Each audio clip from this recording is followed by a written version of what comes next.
Ay parang timang. Magandang araw mga timang, for today's video magre-repack tayo ng pinagbabawal na paninda.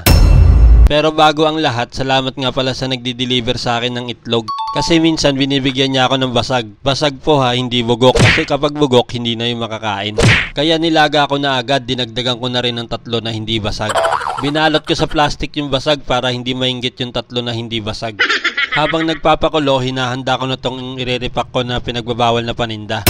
Medyo nakakakaba, baka kasi biglang may dumaan na pulis o kaya mga barangay tanod. Tignan nyo naman guys kung gaano kaganda ang nakuha kong paninda. Hindi siya madilaw na yellowish. Kaya kumuha na agad ako ng plastic at takalan. Wala kasi akong may raman na timbangan. Bali tansyahan na lang to, pero may sukatan naman kaya siguradong pantay-pantay. Bali isa lang ang magiging problema ko dito, mahirap nga pala siyang isalin sa plastic na galing sa baso. Pero bilang isang matalinong nilalang, ang mga gantong kasimpleng problema, kayang-kaya ko gawan ng paraan. Bali kumuha lang ako ng isang bond paper at tutupiin sa gitna. Tapos ayun na, basic. Walang kahirap-hirap, hindi mo kailangan magpakahirap. Sabi nga nila pag may problema, may solusyon. Pag ayaw sa'yo, dapat ayaw mo din sa kanila. Ano sila, gold? Sa hirap ng buhay ngayon, lahat ng papiso-pisong kita, pinapasok ko na. Total, andito rin lang naman ako sa bahay at nagtitinda. Kaya kung ano ang hinahanap ng customer, yun din ang mga tinitinda ko. Etong hawak ko guys na kalahating plastic ng yelo, 100 grams yan, 10 pesos lang sa akin yan, murang-mura. Huwag kang mag-alala sa responde, nakasama na sa loob, kahit timbangin mo, sobra sa timbang yan. Alam ko namang hihingi ka ng responde o dagdag, kaya dinagdagan ko na yan bago ka pa mag-request.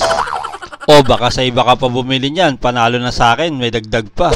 Baka doon ka pa ulit gumit sa kinukuha na mo na talo, dito ka na sa akin, panalo. Nakikita mo yan dinadagdag ko, bukod sa 2 baso, may dagdag pang 2 kutsara. Pag pinagsama mo yun, malaki na tubo mo dyan. Nakikita mo naman, solid na solid, kahit pisil-pisilin mo, walang hangin sa loob yan, purong-purong asin yan. Pinahalagaan ko kasi ang mga customer ko, kaya kung may gusto sila, binibigay ko na agad. Siyempre, pagtapos ko mag-repack, hindi puro negosyo, nagtitira din ako ng panggamit. Or baka may mga tropa na kulang ang pera, piso lang ang pera, 2 yan, binibigyan ko, kinakasaan ko ng asin. Ito na nga pala lahat ng natimbang ko, merong 100 grams, merong 50 grams.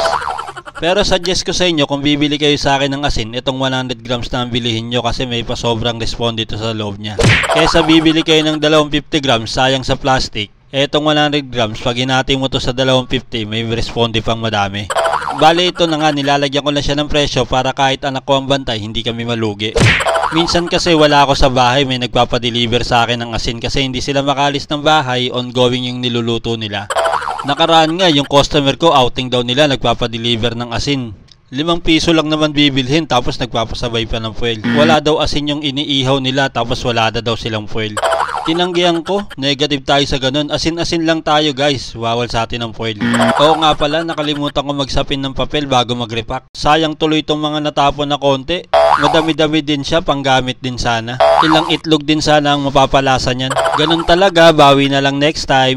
Pagtapos ko magkasa ng pinagbabawal na paninda, nakakakaba kaya bigla akong nagutom. Kaya ito, napaluto ako ng pansit canton. Siyempre, yung 2 itlog na basag na binigay sa akin, sinama ko na. Masarap kasi sa pansit canton yun. Kung mapapansin nyo yung nilagang itlog, bitak-bitak siya na parang hirap akong balatan. Alam nyo ba, sabi ng mga ekspertong mangingitlog dito sa amin, pag ganyan daw ang itlog, fresh pa daw yan. Sariwang itlog daw yung mga ganyan, tapos yung mga mabilis balatan, yun yung mga lumang itlog na. O diba, hindi mo yun alam no? Sabi nga ng baklang customer ko, ang itlog parang lalaki. Pag fresh, mahirap daw hubaran. Pero kapag luma na, konting alis, tanggal lahat. O paano, hanggang dito na lang ulit mga timang. Salamat sa panonood. Pa-share naman ako bago pa kita ipabasag sa tropa kong bakla.